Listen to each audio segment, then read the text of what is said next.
دور شد بیقرار شد در محبت گرفتار شد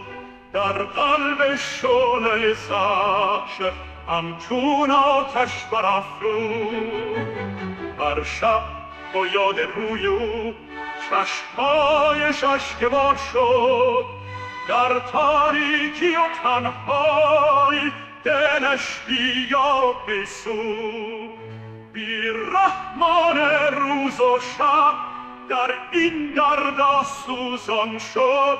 هر لحظه با خیال او در بند انتظار شد آخرش بیامان دلش را بیقرار کرد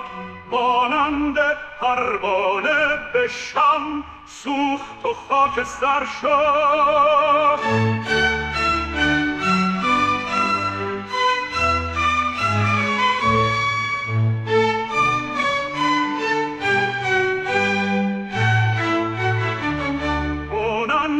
پروانه به شم سوخت و خاکستر شد بنشین و گوش کن به حال دل شکسته عاشق شاید روزی قلبت نیز در محبت گرفتار شد